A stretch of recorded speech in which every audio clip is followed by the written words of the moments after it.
Mummy कहाँ चलेगी, मुझे जाना पड़ेगा।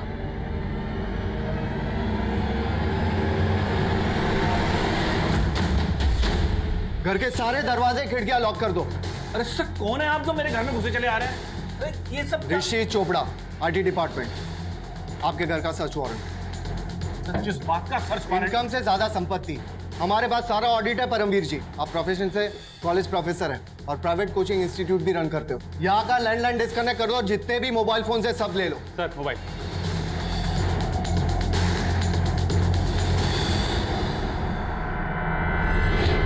सर आइए बैठ के बात कर लेते हैं, यही मामले को निपटा लेते हैं। जैसा आपका हो गया वैसे ही करेंगे। प्लीज हम प्लीज बैठ के। मुझे रिश्वत देने की कोशिश कर रहे हैं आप? रघुवीर सर सर मैं तो नोट करो। सर मैं तो वैसे ही बोल रहा था। चुपचाप से बैठिए वहां पर। ये लो, कस्टडी में लो।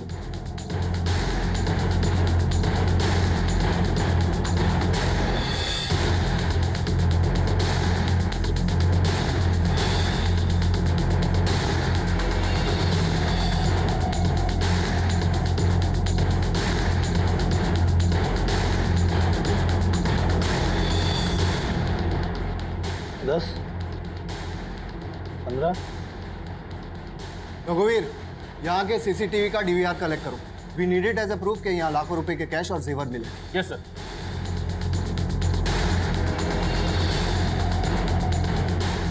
सर यहाँ पे साइन कीजिए प्लीज। सर प्लीज साइन कीजिए। कल सुबह 10 बजे आप मेरे ऑफिस पर रिपोर्ट करेंगे और भागने की कोशिश मत करना, आप पर नजर रखी जा रही है। All of you come.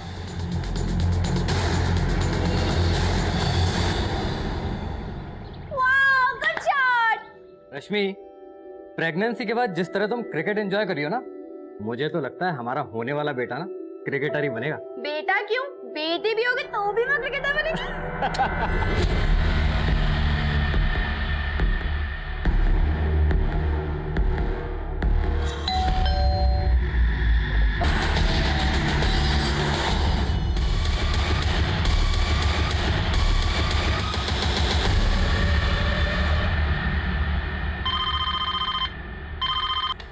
Hello control room.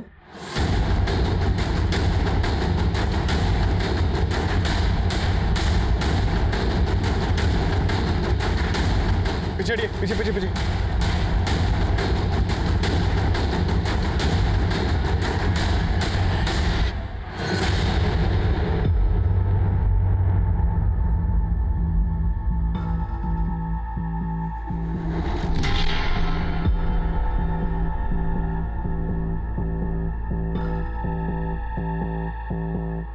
आप लोगों में से इस घर में से कौन है? साहब, कल्पेश साहब और रश्मि मैडम अकेले रहते थे यहाँ। आप कौन? मैं यहाँ साफ सफाई का काम करती हूँ। सर, घर की हालत देख लग रहा है कि शायद मर्डर लूट के इरादे से हुआ। गुप्ता, आते वक्त मैंने बाहर सीसीटीवी देखा था। अंदर डीवीआर चेक करो। सर इनका नाम शीला है और ये इसी घर में मेड का काम करती हैं। सर इन्होंने सबसे पहले इन डेड बॉडीज को देखा था। क्या देखा था? साहब, हर रोज सवेरे 8 बजे मैं यहाँ काम पे आती हूँ। आज सवेरे अब काम पे आई, डोरबेल बजा लेकिन किसी ने दरवाजा नहीं खोला। मैडम ने एक चाबी मेरे पास दे के रखी थी। मैंने उस चाबी से दरवाजा खोला और देखा तो मैडम। नाम क्या है तुम्हारे साहब और मैडम का? कल्पेश ठाकुर और रश्मि मैडम। मैडम की तो अगले महीने डिलीवरी होने वाली थी और अचानक से ये कल्पेश ठाकुर करते क्या थे? बिल्डर थे, पंजाबी बाग में उनका ऑफिस है। अच्छा, इनके किसी रिश्तेदार को जानती हो? नहीं सर, मैं किसी को नहीं जानती। अभी फिलहाल 6 महीने से इनके यहाँ काम कर रही हूँ।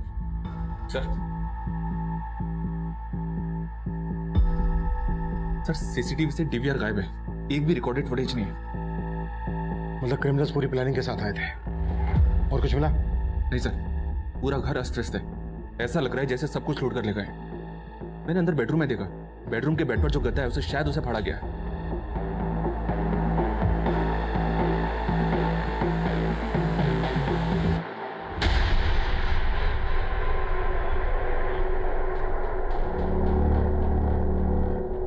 घर में लूट हुई है ये तो समझ में आ रहा है, लेकिन ये गद्दा फाड़ने का चक्कर समझ में नहीं आ रहा है। सर कल्पेश ठाकुर की कंपनी का विजिटिंग कार्ड मिला है। कल्पेश ठाकुर के ऑफिस में बात करो। और आस पड़ोस में पता करो, शायद किसी ने कुछ देखा हो। क्रिमिनल्स घर के सीसीटीवी का डीवीआर निकाल कर ले गए हैं। एक काम करो, पड़ोस में और यहाँ आने वाले रास्ते पर अगर कोई सीसीटीवी है उसकी फुटेज चेक करो। सर यार 2020 मैच तो मिस कर दिया, पर यहाँ भी कुछ कम चौके छक्के नहीं लग रहे हैं। क्या बात है यार, दबा के कमेंट्स आ रहे हैं। क्या लिखा है? This aunty is sick.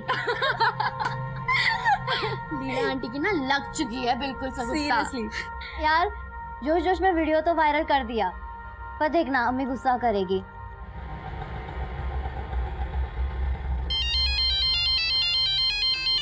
लाए 200 रुपए। 200 रुपए? मैं केशवपुरम से ना रोज आते जाती हूँ, 80 रुपए से ज्यादा नहीं लगता। अरे मैडम कहाँ जी रहे हैं 80 रुपए के जमाने में? 200 रुपए बनते हैं, लाइए 200 रुपए दीजिए। ऐसे कैसे दे दूँ 200 रुपए? ये पकड़ो 100 रुपए और 20 रुपए वापस करो, वरना पुलिस को बुलवाऊंगी और धोखाधड़ी के चक्कर में अंदर करवा दूंगी। ये लीजिए अपने 20 रुपए। समझ सकता हूँ, हर कोई अपने एरिया में छोड़ा होता है। क्या?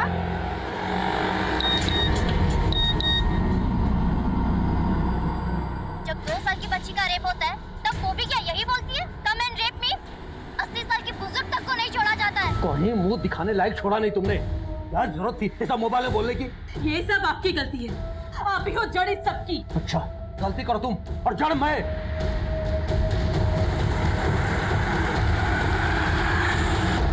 मैं जानती हूँ शगुफ्ता कि वो कैसी औरत है, पर बेटा कीचड़ में पत्थर मारेंगे तो कीचड़ तो हम पर ही आएगा ना। पर अम्मी, उन्हें आईना दिखाना भी जरूरी था। वो हमेशा ऐसा करती है और इस बार मुझसे रहा नहीं गया। और ये देखिए अम्मी, सब हमें सपोर्ट कर रहे हैं और उन्हें क्रिटिसाइज। बेटा अभी तो क्रिटिसाइज कर रहे हैं, पर जरूरत पड़ने पर ना कोई हमारे साथ खड़ा नहीं होगा। मैं मानती हूँ कि अपने राइट्स के लिए लड़ना अच्छी बात है, पर बेटा ऐसे किसी का तमाशा नहीं बनाना चाहिए ना। चलो फटाफट डिलीट करो ये वीडियो। पर अम्मी, चलो।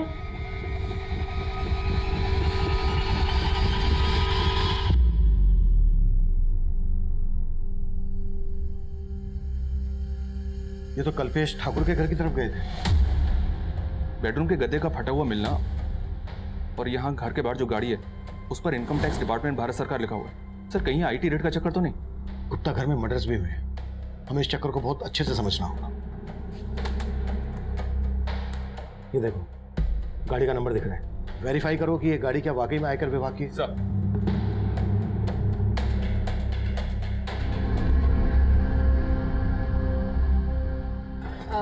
भैया वो चलेंगे? अरे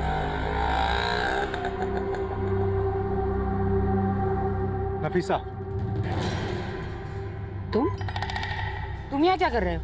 तुमने तो मेरा फोन उठाना बंद कर दिया, तो मैंने सोचा कि यहीं आके मिल लूं। मुझे जो कहना था ना मैं पहले भी कह चुकी हूँ। तुम्हें मेरा घर खाली करना होगा। 1 हफ्ते का टाइम दे रहा हूं तुम्हें मैं, नहीं तो अच्छा नहीं होगा।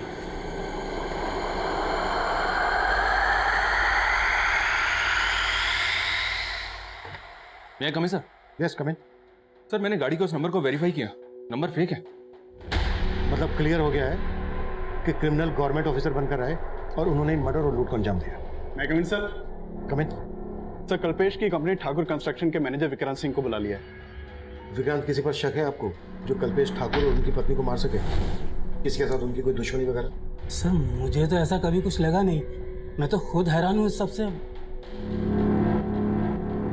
क्रिमिनल्स इस गाड़ी से कल्पेश ठाकुर के घर गए थे। कुछ अंदाजा है कौन गया होगा इससे? नहीं सर। कल्पेश के घर से सिर्फ कैश ही नहीं लूटा गया है, बल्कि उनके बेड का गद्दा भी फटा हुआ मिला है। क्या वो अपने गद्दे में कुछ पैसा वैसा छुपा के रखते थे? आई मीन ब्लैक मनी वगैरह? सर ये मैं कैसे कह सकता हूँ? मैनेजर थे आप कल्पेश के, उसके इनकम के बारे में अच्छे से पता होगा और ये भी पता होगा कि कितने पैसे को फेयर दिखाना है और कितने को ब्लैक मनी। सर ये मैं कैसे?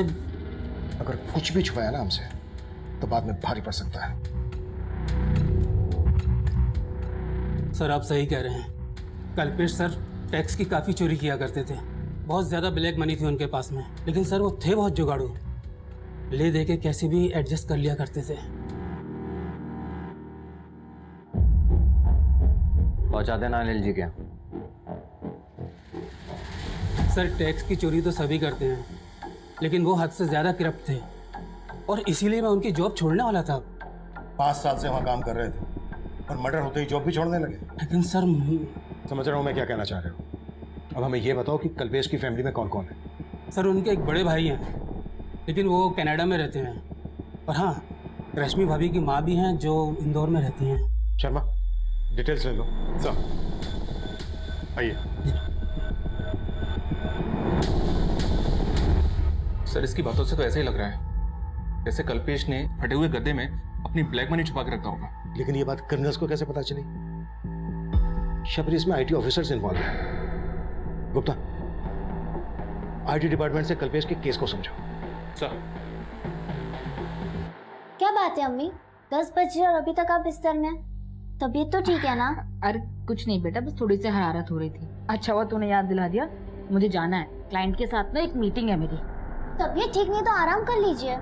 बेटा आराम की फुर्सत कहाँ है? हाँ पर अम्मी, अब मैं भी आपका हाथ बटाना चाहती हूँ। आकांक्षा ने मुझे बताया था एक पार्ट टाइम जॉब के बारे में, कॉलेज के साथ साथ वो भी कर लूंगी। नहीं बेटा, इस सब की कोई जरूरत नहीं है, तू बस अपनी पढ़ाई पर ध्यान दे, बाकी सब मैं संभाल लूंगी।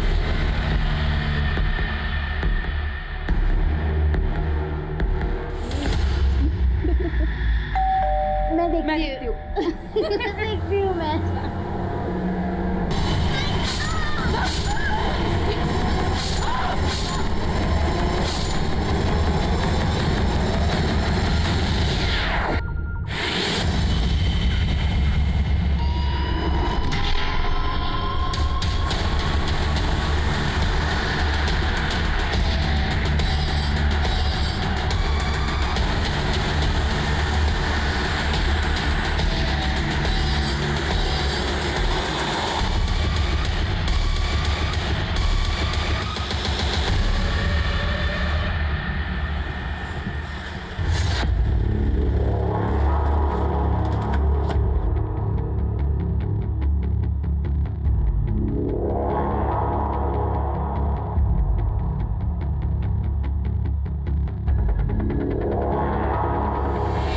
कल्पेश ठाकुर कंपनी का मालिक?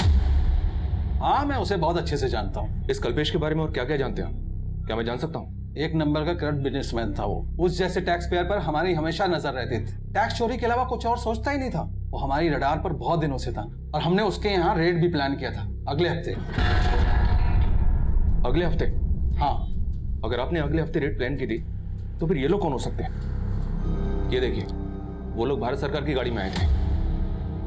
गाड़ी का नंबर फेक है, but we are pretty sure कि कल्पेश और उसकी वाइफ का मर्डर उन लोगों ने ही किया है। घर से सब कुछ लूट के ले गए, यहाँ तक कि बेडरूम का गद्दा भी फटा हुआ था। मैं इनके बारे में कुछ नहीं जानता, लेकिन हमें पता चला है कि कल्पेश सिर्फ टैक्स चोरी नहीं करता था बल्कि रिश्वत भी देता था। कहीं ऐसा तो नहीं इस इल्लीगल लेन देन की वजह से डिपार्टमेंट में कोई झगड़ा? आप कहना क्या चाहते हैं ऑफिसर?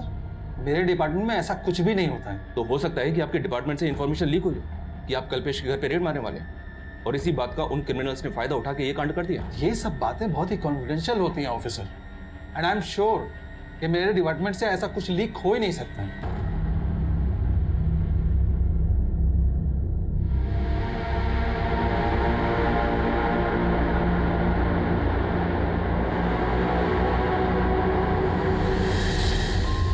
सर, पोस्टमार्टम रिपोर्ट के मुताबिक कल्पेश और उसकी वाइफ का मर्डर उसी दौरान हुआ जिस दौरान भारत सरकार के फेक नंबर की वो गाड़ी उनके घर के बाहर देखी गई। इसका मतलब यह है कि क्रिमिनल्स गवर्नमेंट ऑफिसर के भेष में आए थे। सर, मुझे अभी लग रहा है ये इसी बात से कनेक्टेड है कि कल्पेश के घर आईटी की रेड होने वाली थी। हमें बहुत सावधानी से काम करना होगा। पता लगाओ सज्जन सिंह के अलावा इस बात को वहां और कौन जानता था। आईटी वाले हैं, उन्हें किसी भी तरह से इस बात की भनक नहीं लगनी चाहिए कि हमने काम को किस तरह से कर रहे हैं और हम इन्वेस्टिगेट किस एंगल में कर रहे हैं। मैं कम इन सर? यस कम इन। सर, मैंने कल्पेश के घर के बाहर की पिछले कुछ दिनों की एक्टिविटीज चेक की। वारदात से एक दिन पहले वहां के सीसीटीवी में कुछ सस्पिशियस नोटिस किया मैंने। ये वहां का फुटेज है सर।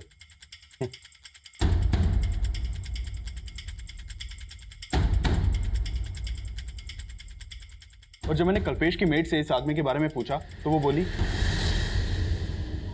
सब मुझे पता नहीं ये कौन है। लेकिन ये आदमी आपको देख के वापस जाने लगा। आपको कुछ अजीब नहीं लगा? तब लगा था, लेकिन मैंने इतना ध्यान नहीं दिया। सर, ये आदमी क्राइम से एक दिन पहले घर के बाहर देखा गया है। क्या ये वाकई में पॉसिबल है कि ये आदमी उन क्रिमिनल से कनेक्टेड होगा? अब तक हम इस केस को सिर्फ आईटी से कनेक्ट कर रहे हैं। ये भी तो हो सकता है कि कल्पेश ठाकुर की मेड को ये पता हो कि कल्पेश ठाकुर के साथ घर में बहुत सारा पैसा है और वो हो सकता है इस आदमी को जानती हो। मेड बोल रही है कि वो सिर्फ 6 महीने से वहाँ काम कर रही थी। सोचने वाली बात यह है कि जिस आदमी के घर पे इतना सारा पैसा है वो अपने घर की डुप्लीकेट चाबी अपनी मेट को क्यों देगा? और हो सकता है ये बात कल्पेश ठाकुर के मैनेजर को भी पता हो कि उसके घर में इतना सारा ब्लैक मनी है। हमें हर एंगल पे काम करना है। Yes sir. नहीं कमिंग सर। कमिंग सर, संजीवनी सोसाइटी के सेक्रेटरी का फ़ोन आया था। उसकी बातों से लग रहा है कि मामला काफ़ी सीरियस है। कैसा मामला? सर नमस्ते सर। सर मेरा नाम राजन है, मैं इस सोसाइटी का सेक्रेटरी हूँ। सर मैंने आपको कॉल किया था। सर ये बिल्डिंग फ्लैट नंबर 205 में माँ बेटी किराए पे रहते हैं सर। 2 दिन से गेट नहीं खोला उन लोगों ने। इस तरफ सर।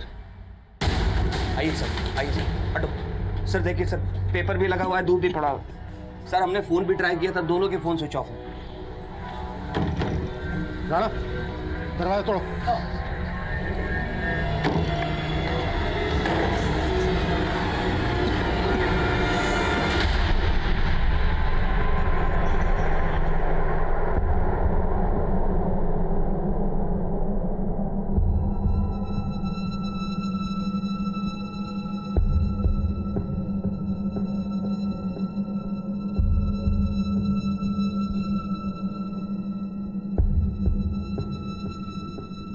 गुप्ता सर, बहुत ही ब्रूटल मर्डर है। ऐसा लग रहा है किसी ने गहरी दुश्मनी निकाली है इनसे। घर में लूट के भी सहने सर। कल्पेश ठाकुर और उसकी बीवी के मर्डर के जैसा एमओ लग रहा है। सेक्रेटरी बता रहा था कि ये दोनों माँ बेटी यहाँ रेंट पर रहती थी। कल्पेश ठाकुर की बीवी रश्मि की बॉडी पर ज्वेलरी थी। इनकी बॉडी पर ज्वेलरी नहीं है। देखो कानों पर ब्लड है, कानों से भी ज्वेलरी खींची गई है, उंगलियों से अंगूठी निकाल दी गई है। फिर भी इन दोनों माँ बेटी का प्रोफाइल पता करो और बिल्डिंग के सीसीटीवी से चेक करो कि यहाँ पर भी भारत सरकार की वो गाड़ी देखी गई है क्या।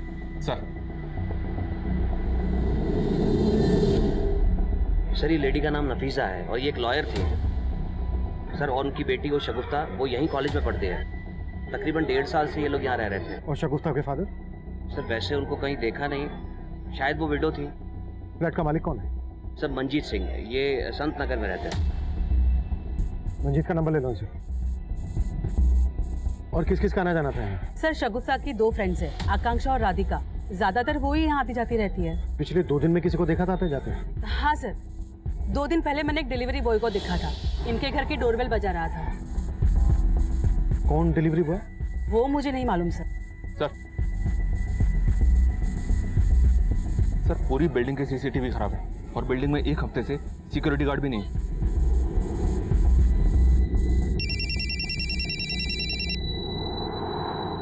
हेलो, मंजीत सिंह। जी हाँ, आप कौन?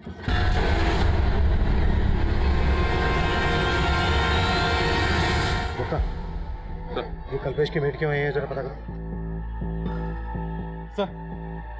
सर नफीसा और शगुफ्ता जिस फ्लैट में रहती थी उसके मकान मालिक मंजीत सिंह से मेरी बात हुई। ठीक है, उसको थाने बुला लो।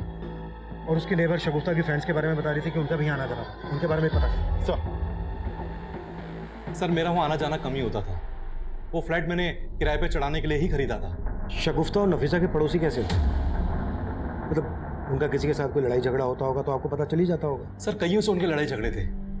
वो लोग तो चाहते थे कि मैं उन्हें वहाँ से निकाल दूँ। कई कंप्लेंट आती थी सर उनकी। कैसी कंप्लेंट? और कौन करता था? सर मुझे वहाँ के सेक्रेटरी सब कुछ बताते थे। सर वहाँ के लोगों को उनसे बहुत प्रॉब्लम थी। किसी को उनके पहनावे से प्रॉब्लम थी तो किसी को उनकी लाइफस्टाइल से, और यहाँ तक कि हमारे सेक्रेटरी साहब को तो उनकी बिरादरी से प्रॉब्लम थी। वो उनके सामने वाले फ्लैट में ही रहते हैं।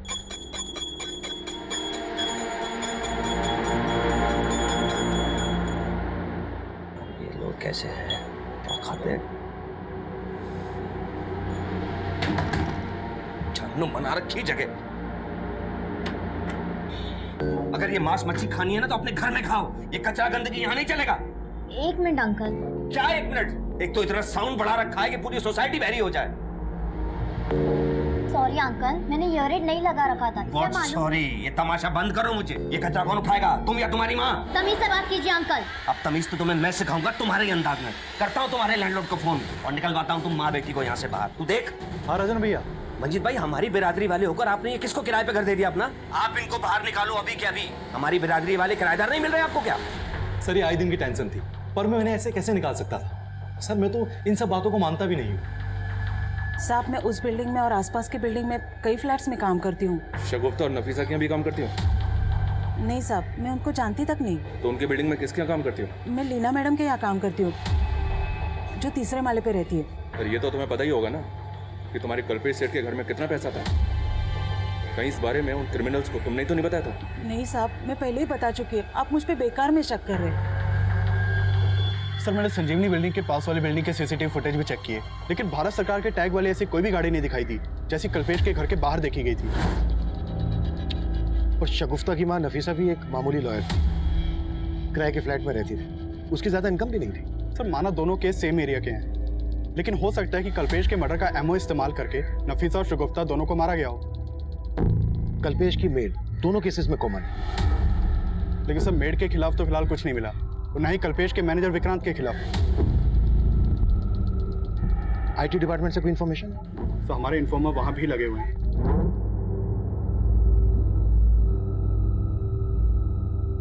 लेकिन अभी तक फिलहाल कोई काम की खबर नहीं आई। शगुफ्ता और नफीसा जिस बिल्डिंग में रहती थी, उस बिल्डिंग का सेक्रेटरी राजन की कुंडली निकालो। सर एक बहुत चौंकाने वाली बात पता चली है। ये शगुफ्ता और नफीसा जिस फ्लैट में किराए पे रहती थी, 2 साल पहले उसी फ्लैट में ये मनीष गर्ग और उसकी बीवी संजना गर्ग रहते थे। और सर 2 साल पहले इन दोनों का भी उसी फ्लैट में मर्डर हुआ था। हत्या के साथ साथ लूट भी की गई थी। 2 साल पहले ये इलाका मंगोलपुरी थाना के एरिया में आता था ना? जी हाँ सर, ये इन्फॉर्मेशन मुझे वहीं से मिली है। मनीष और संजना का मर्डर किसने किया था? सर ये केस किसी नतीजे तक नहीं पहुंचा था, काफी टाइम तक बैकलॉग में था, लेकिन मर्डर के 6 महीने के बाद मनीष के भाई ने वो फ्लैट मंजीत को बेच दिया था। और सर 2 साल पहले उस बिल्डिंग का सेक्रेटरी ये राजन भार्गव भी था। उस केस में भी पुलिस को राजन के ऊपर ही शक था, क्योंकि राजन का मनीष और संजना के साथ काफी झगड़ा हुआ था। और मंजीत बोल रहा था कि ये राजन शगुफ्ता और नफीसा को भी इस बिल्डिंग से निकलवाना चाहता था। राजन को लेकर आओ। सर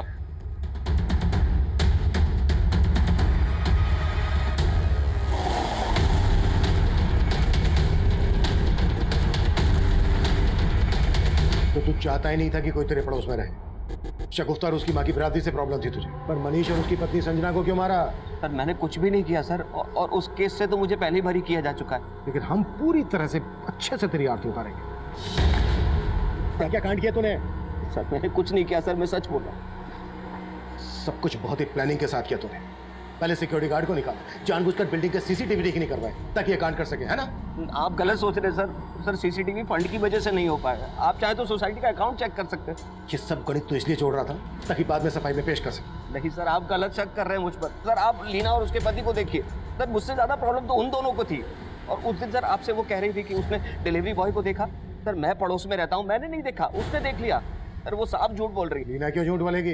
क्योंकि सर शगुफ्ता और उसकी फ्रेंड्स ने उसका वीडियो वायरल कर दिया था। कैसा वीडियो? जब 2 साल की बच्ची का रेप होता है तब वो भी क्या यही बोलती है, कम एंड रेप मी? 80 साल की बुजुर्ग तक को नहीं छोड़ा जाता है। ये वीडियो सोशल मीडिया पे काफी टाइम से वायरल है, और लीना के अगेंस्ट काफी कमेंट्स भी किए गए थे। सर ये लीना वही औरत है जिसके घर में वही मेड काम करती है जो कल्पेश के घर पे करती थी। सर मैं मानती हूँ कि मैंने उनकी ड्रेसिंग पे कमेंट किया था। तुमने क्या कमेंट किया था ये बहुतों ने देखा उस वायरल वीडियो में, और उसके बाद सोसाइटी में तुम्हारी क्या इज्जत रह गई थी ये मालूम है हमें। इसी बात का बदला लिया ना तुमने उनसे? नहीं सर, मुझे अपनी गलती का एहसास था। मैं तो शगुफ्ता और उसके दोस्तों से माफी तक मांगने गई थी। सर उन्होंने माफी तो जरूर मांगी थी, लेकिन वो सब दिखावा था। वो चाहती थी कि हम उनका फिर से वीडियो बनाएं और लोगों को बताएं कि वो बदल चुकी है। शगुफ्ता उस दिन के लिए मैं बहुत शर्मिंदा हूँ। तुमने मेरे साथ जो किया वो एकदम सही किया, लेकिन अब मेरी आंखें खुल चुकी है। तुम सबकी वजह से मेरे में ये चेंज आया है। क्या सोच रही हो तुम? क्या तुम्हें अब भी मेरी बात झूठी लग रही है? नहीं आंटी, इट्स फाइन कि आपको आपकी गलती का एहसास हुआ, पर ये तुम्हें दुनिया को भी बताना चाहिए ना। अब तुम मेरा वीडियो नहीं बनाओगी? नो आंटी, क्योंकि मैं जानती हूँ हाथी के दांत खाने के और दिखाने के अलग होते हैं। सर प्रॉब्लम सिर्फ लीना आंटी में नहीं थी, उनके हस्बैंड भी कोई कम नहीं है। लीना के हस्बैंड ने क्या किया था? सर वो बेवजह शगुफ्ता में इंटरेस्ट दिखा रहा था। वो परेशान हो चुकी थी पर कुछ बोल नहीं पा रही थी। यार इतने अच्छे। हाय शगुफ्ता। शगुफ्ता कैसा चल रहा तुम्हारा कॉलेज? अच्छा चल रहा है uncle. Don't call me uncle. अरे माना कि मैं शादीशुदा हूँ, लेकिन तुमसे इतना बड़ा भी नहीं कि तुम मुझे अंकल बोलो। ठीक है, नहीं बोलूंगी। Okay take care. ये तेरे में कुछ ज्यादा इंटरेस्ट नहीं दिखा रहा है। पर तेरा क्या इरादा है? सर उनको गलतफहमी थी कि शगुफ्ता और उनके हस्बैंड के बीच में कुछ चल रहा है। सर उनको ऐसा लगता था कि हम उनके हस्बैंड पे लाइन मारते हैं, बट ऐसा कुछ भी नहीं था सर। सर मैं किसी गलत इंटेंशन से शगुफ्ता से बात नहीं करता था, पर मेरी बीवी बेकार ही मुझ पर शक करती थी। तो इसी वजह से आपकी बीवी ने शगुफ्ता के साथ साथ नफीसा को भी रास्ते से हटा दिया। सर मैं सच कह रही हूँ, मैंने कुछ नहीं किया। सर मैंने आपको बताया ना कि उस दिन वहाँ एक डिलीवरी बॉय आया था और शगुफ्ता के घर की डोरबेल बजा रहा था। मुझे तो लग रहा है कि वो राजन भार्गव अपना किया छिपाने के लिए मुझे झूठा साबित कर रहा है। नफीसा एक लॉयर थी, एंगल नफीसा के प्रोफेशन से भी जुड़ा हो सकता है। शगुफ्ता और नफीसा से जुड़ी छोटी से छोटी बातों के बारे में भी पता करो। राजन, दीना और निरंजन पे नजर रखो। सर काफी कोशिश के बाद आईटी डिपार्टमेंट के एक एम्प्लॉय से काम की इन्फॉर्मेशन निकाली है। सर वहाँ एक राकेश मीणा नाम का आदमी सज्जन सिंह के अंडर काम करता है। मैंने उससे रिक्वेस्ट किया था, वो आपसे मिलने के लिए तैयार हो गया है। बुला लो। सर करीब 1 महीना पहले परमवीर जैन नाम का एक आदमी आईटी ऑफिस में आया था।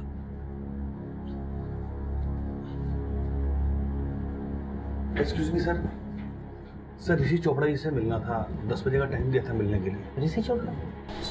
ऋषि Chopra IT department. Excuse sir, क्या हुआ? सर वो आईटी इंस्पेक्टर ऋषि चोपड़ा जी ने सम्मन दिया था और कहा था कि कल 10 बजे ऑफिस में आकर मिले। ऋषि चोपड़ा? जी सर। मगर इस नाम का कोई ऑफिसर यहाँ काम नहीं करता। सर उनके अंडर में रघुवीर सिंह, सेजल गुप्ता और अतुल शर्मा थे। वो कल मेरे घर आए थे। मगर इन नामों के कोई ऑफिसर हमारे यहाँ काम नहीं करते। क्या? सॉरी सर, मुझे लगता है कि मुझे कुछ गलतफहमी हो गई है, मैं चलता हूँ। रुको 1 मिनट, तुम्हें सम्मन मिला था, इसका मतलब कल तुम्हारे रेड हुई थी? नहीं सर, हमारे घर कोई रेड नहीं हुई सर। नाम क्या है तुम्हारा, कहाँ रहते हो? सर मैंने बोला ना कि मुझे गलतफहमी हुई है, बस मैं चलता हूँ। मेरी बात सुनो सर, सुनो। फिर वो वहां से चंपत हो गया। मुझे शक हुआ तो मैंने ये बात सज्जन सर से की। फिर हमने ऑफिस का सीसीटीवी चेक किया और उसकी प्रोफाइल निकाली। तब हमें ये मालूम हुआ ये वही परमवीर जैन है जिसके हम लोग रेड मारने वाले थे। फिर आप लोगों ने क्या एक्शन लिया? सर हमारी टीम ने उसके घर पे रेड डाली, मगर वहाँ हमें कुछ मिला ही नहीं। लेकिन तब भी हमें एक बात समझ में नहीं आई कि ये ऋषि चोपड़ा, अतुल शर्मा और रघुवीर सिंह और सेजल गुप्ता की बात कर रहा था। आप हमें परमवीर जैन का नंबर और एड्रेस दे सकते हैं? Sure sir. Thank you. मैं कम इन सर? यस कम इन। सर मैंने नफीसा और शगुफ्ता के कॉल रिकॉर्ड चेक किए। शगुफ्ता को आखिरी कॉल एक विल कोरियर कंपनी की तरफ से आया था। दरअसल शगुफ्ता ने अपने लिए एयर एड ऑर्डर किया हुआ था और ये डिलीवरी उसी दिन होने वाली थी जिस दिन उन दोनों का मर्डर हुआ था। सर मैंने डिलीवरी बॉय को यहाँ बुलवा लिया है। गुड। और सर नफीसा के कॉल रिकॉर्ड से ये सामने आया कि नफीसा के अपने मकान मालिक मंजीत सिंह के साथ लगभग रोजाना बातचीत होती थी। अफेयर का एंगल? सर हो सकता है। ठीक है, इस मंजीत के बारे में सब कुछ पता करो। सर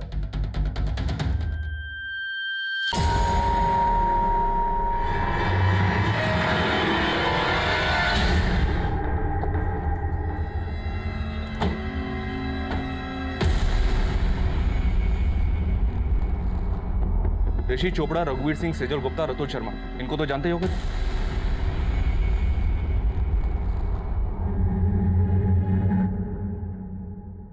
नहीं सर, मैंने नहीं जानता। अच्छा, अगर नहीं जानते तो फिर इन लोगों ने तुम्हें 17 मार्च को आईटी डिपार्टमेंट में आने का समन क्यों दिया था? सर लगता है आपको कोई गलतफहमी हुई है। परमवीर, हम एक मर्डर केस इन्वेस्टिगेट कर रहे हैं। अगर कुछ भी जानते हो तो बता दो हमें, नहीं तो बुरे फंस सकते हो तुम, समझे?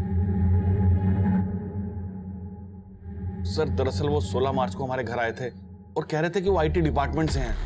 और फिर उन लोगों ने यहाँ रेड की? हाँ सर, और अगले दिन जब मैं आईटी डिपार्टमेंट गया तो पता चला कि उन लोगों का इस डिपार्टमेंट से कोई लेना देना ही नहीं है। सर वो लोग बेवकूफ़ बनाकर हमारे घर से सब सामान लूट कर ले गए और यहाँ तक कि सीसीटीवी कैमरे के डीआरएस भी निकाल कर ले गए।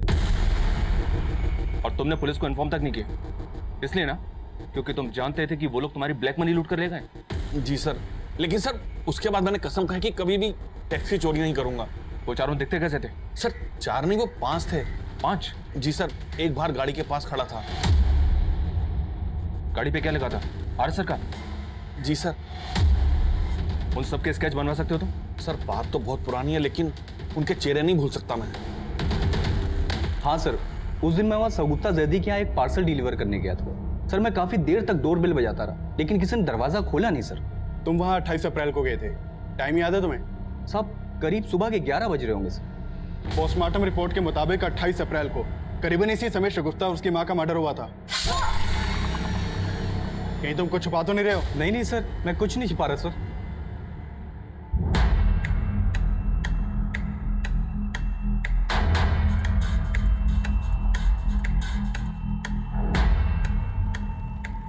सर ये उन चारों के स्केचेस हैं जिन्होंने परमवीर के घर पर फेक रेड डाली थी, और पूरे चांसेस हैं कि ये वही लोग हैं जिन्होंने कल्पेश के घर पर भी फेक रेड डाली थी। अगर ये एक ही है तो एक बात समझ में नहीं आ रही है कि इन्होंने इस तरह से परमवीर के घर पर रेड डाली कि उसने बिलीव कर लिया कि ये सब आईटी ऑफिसर्स ही हैं। इन्होंने सब कुछ इतनी सफाई से किया, तो फिर कल्पेश और उसकी वाइफ का मर्डर क्यों किया? अब इन केसेस में बहुत कुछ ऐसा है जो इन्हें एक दूसरे से अलग कर रहा है। शर्मा, एक काम करो, इन सारे इस केसेस को कल्पेश के घर के बाहर लोगों को दिखाओ और पता करो कि क्या इनको कल्पेश के घर के बाहर देखा गया था, और जिस डिलीवरी बॉय को कल्पेश के घर के बाहर देखा गया था ये भी पता करो कि उस डिलीवरी बॉय को परमवीर के घर के बाहर भी देखा गया था क्या?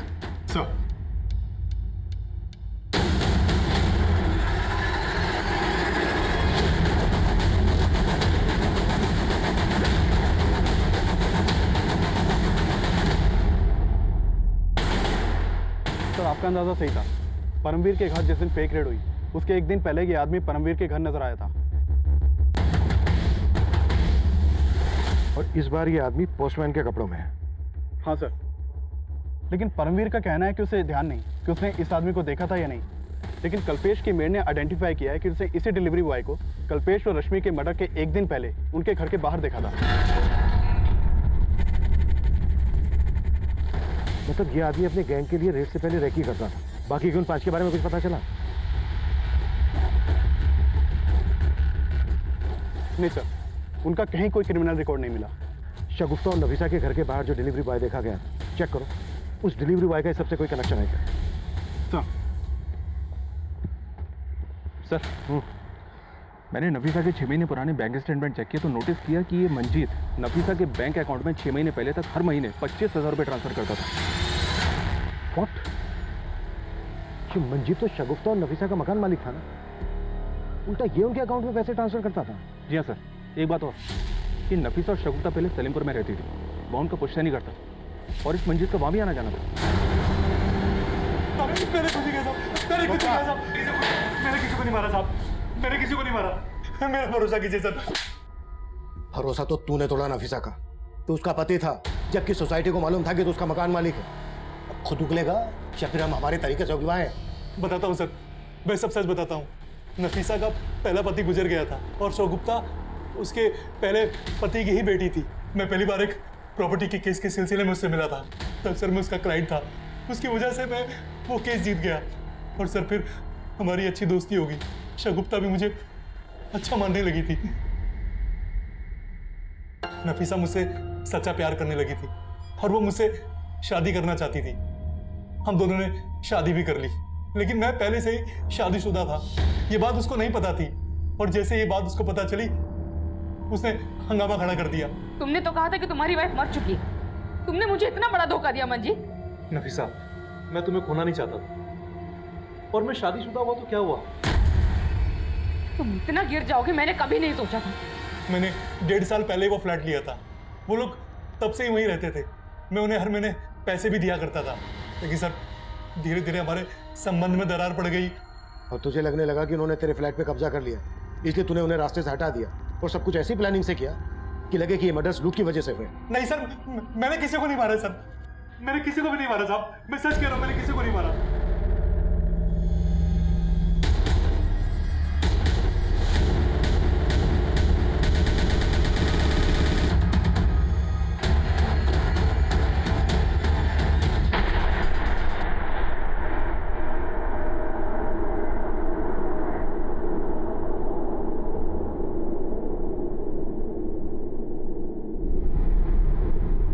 सर ये तो वही आदमी लग रहा है जो उस दिन परमवीर और कल्पेश के घर के बाहर देखा गया था।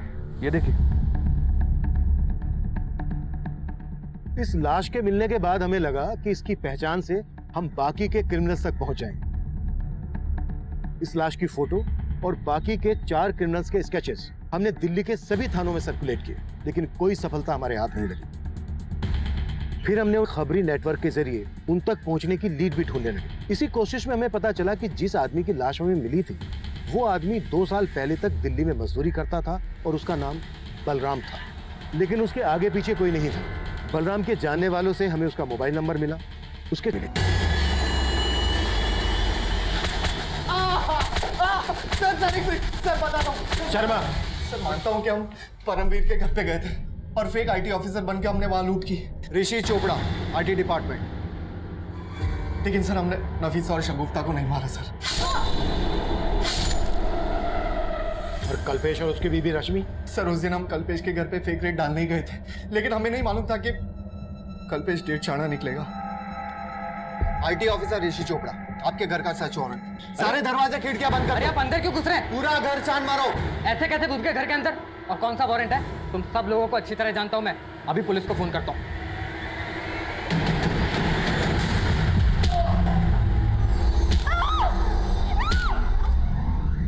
हमें उन्हें मारने का इरादा बिल्कुल नहीं था, लेकिन वो अगर आपको फोन कर देता तो हमारी सालों की मेहनत चौपट हो जाती। सालों की मेहनत मतलब? परमवीर और कल्पेश की तरह हमने कई ब्लैक मनी रखने वालों के घर पे रेड मारी, और जब उन्हें हमारी सच्चाई के बारे में पता चलता तो आईटी वालों के डर से वो पुलिस में कंप्लेंट भी नहीं फाइल कर पाते थे। किस किस के पास ब्लैक मनी है ये तुम्हें पता कैसे चलता था? 2 साल पहले मनीष नाम के एक आदमी से हमारी बार में दोस्ती हुई थी, फिर आए दिन हम साथ साथ पीने लगे। एक दिन बातों ही बातों में उसने हमें बोला, भाई मैं 2 चीज़ों से बहुत डरता हूँ। पहली मेरी बीवी, और दूसरा कौन है जिससे तेरे जैसा शेर डरता है? भाई जिसकी गठरी में चोर होता है ना, वो आईटी वालों से जरूर डरता है। उसके ऐसा बोलने पर हमने भाप लिया कि जरूर उसके पास ब्लैक मनी होगी, और हमने दूसरे दिन ही उसके घर पे धावा बोल दिया।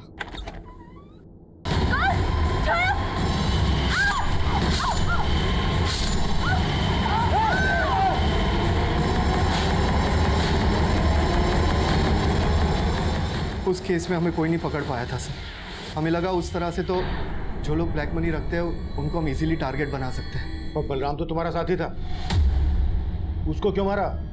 बलराम हमारे लिए टारगेट की रैकी करता था और ब्लैक मनी रखने वालों की इन्फॉर्मेशन भी निकालता था। हमें लगा कि हमें से एक बलराम ही है जिस तक आप आसानी से पहुंच सकते हैं, तो सर हम फंस ना जाए उस चक्कर में उसे मार दिया।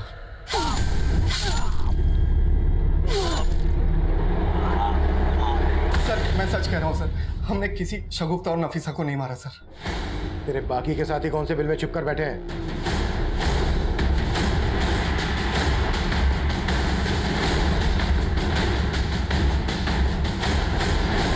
कल्पेश और रश्मि ठाकुर के साथ साथ 2 साल पुराना मनीष और संजना मर्डर केस भी सॉल्व हो गया, लेकिन इस शगुफ्ता और उसकी मां का मर्डर केस अभी भी अनसुलझा।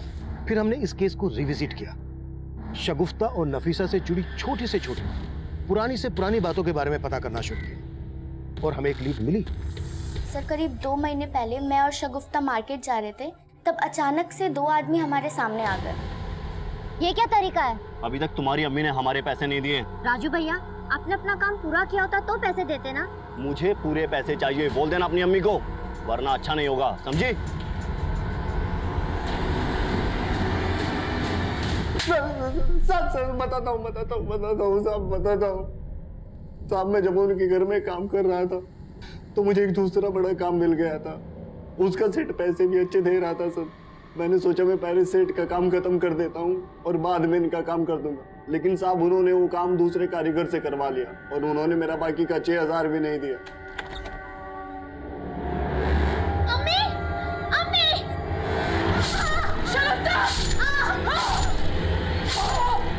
सिर्फ 6000 रुपए के लिए तूने उनको मार डाला। कुत्ता साले! मनीष, कल्पेश, परमवीर ये विक्टिम तो जरूर थे, लेकिन कानून की नजर में गुनहगार भी थे। शगुफ्ता और नफीसा को बहुत पहले से ही ये दस्तक मिल रही थी कि उनके साथ सब कुछ ठीक नहीं हो रहा है। मंजीत ने नफीसा से शादी की थी, लेकिन ये बात सोसाइटी में किसी को मालूम नहीं थी। राजन की धमकी, लीना और निरंजन के झगड़े, हर मोड़ पर उन्हें दस्तक मिल रही थी कि वो कभी भी किसी भी तरह के अपराध में तब्दील हो सकती थी। इस केस में हम भी आखिर तक ये सोच नहीं पाए थे कि मात्र 6000 रुपए के लिए नफीसा और शगुफ्ता को मार दिया गया, कि वाकई में चौंका देने वाला था। अब मैं सीनियर इंस्पेक्टर अभिमन्यु जिंदल आप लोगों से विदा लेता हूं। आपसे फिर मुलाकात होगी एक नए केस के साथ। स्वस्थ रहिए, सतर्क रहिए और देखते रहिए क्राइम पेट्रोल दस्तक। मकसद बताना नहीं, बचाना है।